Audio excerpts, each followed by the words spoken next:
Shalom hamba-hamba Tuhan, apa kabar? Saya berharap kita semua dalam keadaan baik dan sehat.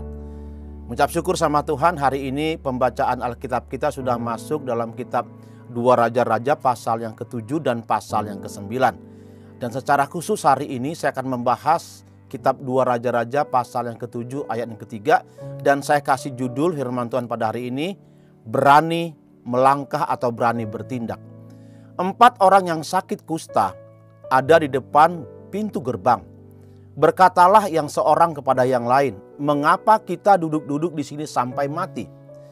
Ayat di atas menceritakan tentang 4 orang yang sedang dalam kebingungan.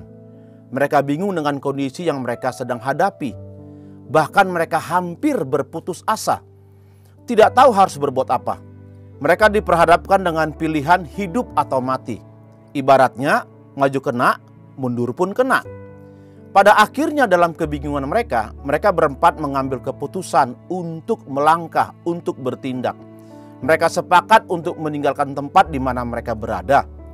Mereka pergi menuju tempat perkemahan tentara Aram. Resikonya adalah mati. Namun mereka tetap berani mengambil langkah. Mereka berani mengambil resiko. Justru pada waktu mereka melangkah dan sampai ke tempat perkemahan tentara Aram, mereka menemukan sesuatu yang berbeda.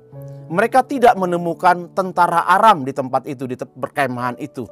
Yang mereka temukan adalah banyak makanan dan melebihi dari apa yang mereka pikirkan.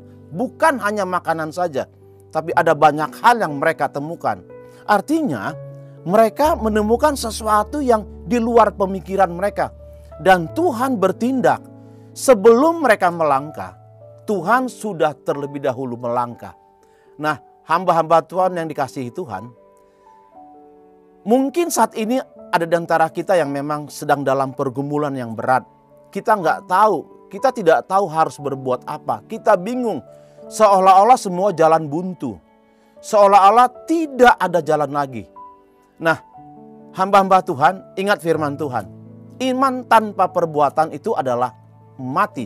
Kalau kita merasa bahwa hari ini atau keadaan ini membuat kita memaksakan kita untuk, artinya udah bingung gak tahu harus berbuat apa.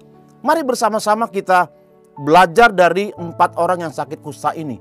Dalam kebingungan mereka berani mengambil langkah. Mereka berani mengambil sebuah tindakan. Dan puji Tuhan, Tuhan tolong mereka. Sama dengan mereka. Kalau kita berani mengambil tindakan, kalau kita berani mengambil langkah, Tuhan pasti menolong kita. Tapi tentunya dengan pertimbangan, dengan hikmat Tuhan. Ada 4 tips yang mau saya bagikan kepada kita semua tentang bagaimana kita berani melangkah, berani mengambil tindakan, berani bertindak.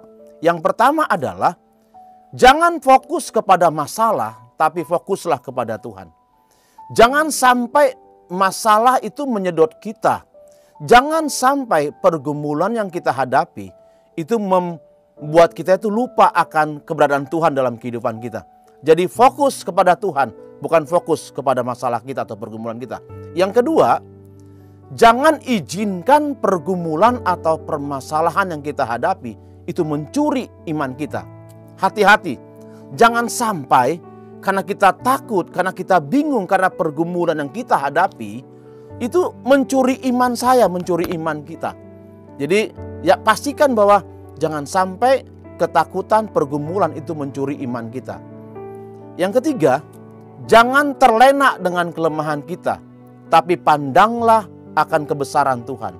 Ya mungkin kadang-kala kita berpikir ini, saya kan gak bisa berbuat apa-apa. Saya ini orang yang lemah, maaf saya orang yang bodoh. Gak mungkin dong.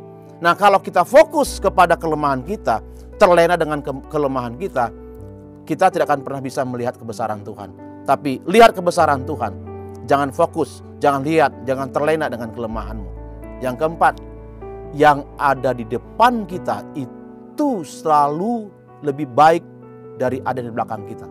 Jadi waktu kita bertindak menuju ke depan, percayalah bahwa yang ada di depan kita itu jauh lebih baik dari yang ada di belakang kita. Jadi hamba-hamba Tuhan, mari bersama-sama kita jalankan, kita lakukan firman Tuhan. Bahwa kalau kita bertindak, Tuhan pasti ada bersama dengan kita. Ingat firman Tuhan berkata bahwa Tuhan itu turut bekerja dalam segala sesuatu. Jadi kalau kita bekerja, kalau kita bertindak, Tuhan ada di situ. Puji Tuhan, Tuhan Yesus memberkati kita semua.